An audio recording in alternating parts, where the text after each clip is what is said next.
How easy is it to get up in the morning when you know you're not doing all that it takes? It's not very easy at all. You can just lay there awake thinking, oh, what's a few more minutes in bed? It won't matter much anyway. Wrong. It does matter. It will matter. Now, how easy is it to get up in the morning when you're pouring it on, doing the best you can, anxious to get going, make progress toward your dreams? It's a whole different story. When you're resting to renew your reserves, it's much different than resting to avoid your day. When you're psyched up and excited for your life, when you're excited for what you've planned to accomplish for the day, it's amazing. You'll wake up before the alarm clock even tries to startle you awake. Your successes fuel your ambition. Your successes give you extra energy. Your successes pave the way for more successes. It's the snowball effect. With one success, you're excited to meet another, and another, and another. And pretty soon, the disciplines that were so difficult in the beginning, the disciplines that got you going, are now part of your philosophy. How do you know when you're successful? Do you have to be a millionaire? No. All we ask of you is that you earn all you possibly can. If you earn $10,000 a year and that's the best you can do, that's enough. God and everything else will see to it that you're okay. The key is to just do the best you can. If it's $10,000 a year, wonderful. If it's $100,000 a year, wonderful. If it's $1 million a year, wonderful. It doesn't matter $10,000 a year or $1 million a year. It doesn't matter as long as you've done the best you possibly can. Earn the most you possibly can. Be the most you possibly can. And here's why. The essence of life is growth. The essence of life is growth, to do the best you can. And here's what's interesting. Humans are the only life form that will do less than they possibly can. Humans are the only life form that will settle for less. Every other life form except human beings strive to its maximum capacity. How tall will a tree grow? Approximately. As tall as it possibly can. You never heard of a tree growing half as high as it could. No, trees don't grow half. Trees send their roots down as deep as possible, stretch their limbs up as high as possible, produce every leaf possible and every fruit possible. As a matter of fact, you never heard of a human physically growing half. We keep growing until we're done. Now that's a part of life we can't control. It's genetically coded. And that's probably why we keep growing till we're done. Because we can't control that part. It's the rest of our growing that we control. The growing of our minds, the expansion of our minds, that we can control. And that's what tends to get away from us. All life forms inherently strive to their max except human beings. Now, why wouldn't human beings strive to their maximum possibility? Here's why. Because we've been given the dignity of choice. It makes us different than alligators and trees and birds. The dignity of choice makes us different than all other life forms. And here's the choice: to become part of what we could be, enough to get by, or to become all that we can be. My best advice for you is to choose the all.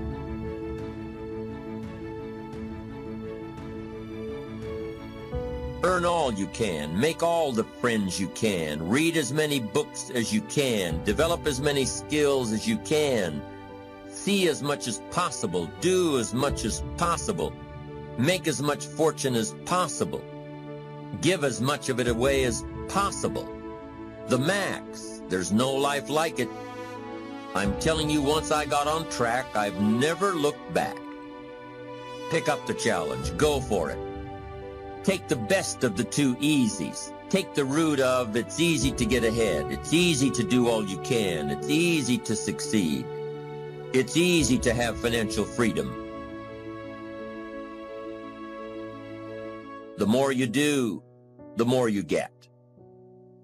So the two primary benefits of positive reinforcement are, number one, to build good habits, and number two, to create more energy to fuel your ambitions, your desires, your achievements. How can you isolate what's working for you and what isn't? How can you make sure that you are reinforcing your positive disciplines? Well, if it isn't apparent, easy to see right away, if what you're doing is happening in such small increments that you're not sure if you're on track, then you need to be writing it down. You need to keep a journal anyway. But if you really aren't sure that what you're doing is making measurable progress, you need to keep a written record. You need to write down everything that may be relevant in your day. What you did, who you saw, what you felt, how it may or may not affect you now and in the future. The best way to track your activities of the day is to write them down. The best way to track your activities of the week is to write them down. The best way to analyze your progress through the year is to have written it down. Why? So you can look back on it. Because by keeping a written record of your life, you will be more accountable. By putting into writing the action steps that you have planned, you will easily see what works and what doesn't. Most people just try to get through the day, never writing anything down, never keeping track of their progress along the way, never really knowing if they are doing all they can to reach their goals, to drive their ambition. But gifted people learn to get from the day. They don't let a day end without picking up some valuable experience, some emotional content, some idea that may positively affect their future. To get the most from a day, to learn the most from a day, you need to be able to reflect on the day. And how can you reflect on a day unless you record it in history? Of all the subjects we've covered so far and are about to cover, none is more important than covering the disciplines for success. What's at the core of achieving the good life? The major key to the good life. The major key is not in learning how to set goals. It is not in learning how to better manage your time. It is not in mastering the attributes of leadership. Every day in 1,000 different ways, we are trying to improve ourselves by learning how to do things. We spend a lifetime gathering knowledge in classrooms, in textbooks, in experiences.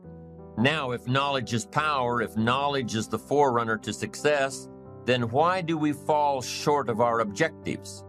Why, in spite of all our knowledge and in spite of our collective experiences, do we find ourselves aimlessly wandering, settling for a life of existence rather than a life of substance? There may be many answers to this question. Your answers may be different than your associates or your spouses or your friends. While there may be many answers to this question, the fundamental answer is the absence of discipline. Applying all that we know. That's the key word, discipline, self-discipline. We might add one more word here, consistent. Consistent self-discipline. It doesn't really matter how smart you are or how much you know if you don't use it. It doesn't really matter that you graduated magna cum laude if you're stuck in a low-paying job. It doesn't really matter if you attended every seminar that comes to town if you don't apply what you've learned. Better than knowledge is applied knowledge. And once we've applied our knowledge, we must study the results of that process. Apply our knowledge, study the results, refine our approach. Finally, by trying and observing and refining and trying again, our knowledge will inevitably produce worthy results, admirable results. And with the joy and results of our efforts, we continue to apply, to learn, to observe, to fuel our ambition with the positive reinforcement of continued progress. Pretty soon, we'll find that we're swept into a spiral of achievement, a vertical rise to success. And the ecstasy of that total experience makes for a life of triumph over tragedy, dullness, and mediocrity. But for this whole process to work for us, we must first master the art of discipline, self-discipline, consistent self-discipline. It takes consistent self-discipline to master the art of setting goals, to master the art of time management, to master the art of leadership, to master the art of parenting and relationships. If we don't make consistent self-discipline part of our daily lives, the results we seek will be sporadic and elusive. It takes a consistent effort to truly manage our valuable time, or we'll be consistently frustrated. Our time will be eaten up by others whose demands are stronger than our own. It takes discipline to conquer the nagging voices in our minds, the fear of failure, the fear of success, the fear of poverty, the fear of a broken heart. It takes discipline to keep trying when that nagging voice within us brings up the possibility of failure. It takes discipline to admit our errors and recognize our limitations. The voice of the human ego speaks to all of us. Sometimes the voice of ego says that we should magnify our value beyond our results. It leads us to exaggerate, to not be totally honest. It takes discipline to be totally honest, both with ourselves and with others. Be certain of one thing: every exaggeration of the truth, once detected by others, destroys our credibility and makes all that we say and do suspect. As soon as a business colleague figures out that we tend to exaggerate, guess what? They'll always think we exaggerate, and they'll never quite hold us in the same regard again. The tendency to exaggerate, distort, or even withhold the truth is an inherent part of all of us. And only an all-out, disciplined assault can overcome this tendency. It takes discipline to change a habit, because habits are formed a little bit each day, every day, every day. Once habits are formed, they act like a giant cable. They act like a nearly unbreakable instinct that only long-term disciplined activity can change. We must unweave every strand of the cable of habits slowly and methodically until the cable that once held us in bondage becomes nothing more than scattered strands of wire. It takes the consistent application of a new discipline, a more desirable one, to overcome one which is less desirable. It takes discipline to plan. It takes discipline to execute our plan. It takes discipline to look with full objectivity at the results of our applied plan. And it takes discipline to change either our plan or our method of executing that plan if the results are poor. It takes discipline to be firm when the world throws opinions at our feet. It takes discipline to ponder the value of someone else's opinion when our pride and our arrogance leads us to believe that we are the only ones with the answers. Discipline is a constant human awareness of the need for action and a conscious act by us to implement that action. Discipline is an awareness of the constant need for action and a conscious act to implement that action.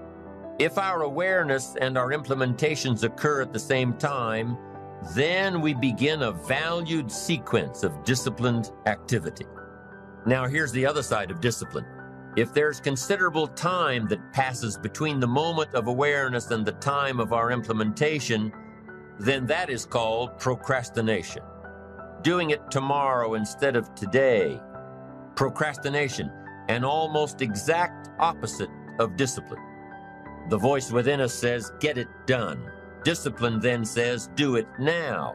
Do it to the best of your ability, today, tomorrow, and always, until finally the worthy deed becomes instinctive. Procrastination says later, tomorrow, whenever I get a chance. Procrastination also says, do what is necessary to get by or to impress others. Do what you can, but not what you must. In every circumstance we face, we are constantly presented with these two choices. Do it now or do it later. Discipline and procrastination. A choice between a disciplined existence, bearing the fruit of achievement and contentment, or procrastination, the easy life for which the future will bear no fruit, only the bare branches of mediocrity. The rewards of a disciplined life are great, but they're often delayed until some time in the future. The rewards for the lack of discipline are immediate, but they are minor in comparison to the immeasurable rewards of consistent self-discipline. An immediate reward for lack of discipline is a fun day at the beach. A future reward of discipline is owning the beach. For most, we choose today's pleasure rather than tomorrow's fortune. So how can you get rid of the easy distractions? How can you keep your mind on what you're trying to do? How can you keep an attitude of doing it all and doing it now? How can you make the choice of discipline over procrastination? How can you stay focused on your ambitions? How can you avoid conversations at the water cooler? You can keep your focus on your work. You can get it done today instead of tomorrow. You've got to really work on your consistent self-discipline on a daily basis, or you'll find yourself distracted. Distracted by negative thoughts, distracted by negative people, distracted by water cooler chatter, and pretty soon, depending on the type of people you've associated with, distracted by your doubts within yourself. Never underestimate the power of influence and associations, and never underestimate the power of your own consistent self-discipline. Now let's take a closer look at discipline. True discipline is not the easiest option. Most people would rather sleep until 10 o'clock than get up at 6. It's easier to go to bed late, sleep late, show up late, leave early. It's easier not to read. It's easier to turn on the television than to open a book. It's easier to do just enough than to do it all. Waiting is always easier than acting. Trying is always easier than doing. Imagine what life would be like if we didn't have to make our bed in the morning, or keep our garage clean, or pay our taxes, or show up for work tomorrow. Wouldn't it be fascinating if we didn't have to do these things? Wouldn't it be fascinating? What do you suppose would become of us? You're right, not much. For whatever the reason, the system we live in and contribute to is designed to make the easiest things in life the most unprofitable. Profitable seems to be the most difficult. Our world is and always will be a constant battle between the life of ease and its momentary rewards and a life of discipline and its far more significant rewards. Each has its own price, the price of discipline or the price of regret. We will pay one or the other. What we wish we had done is the voice of regret, speaking in a sorrowful tone at a time when there is no going back. This is regret. No second chance. No what would I do differently. Choose one or the other, but both will have their price, the price of discipline or the price of regret. One costs pennies, the other a fortune. Dostoevsky said, "There are hundreds of young men who would die for the truth, but very few who would spend 5 years studying to know what the truth is."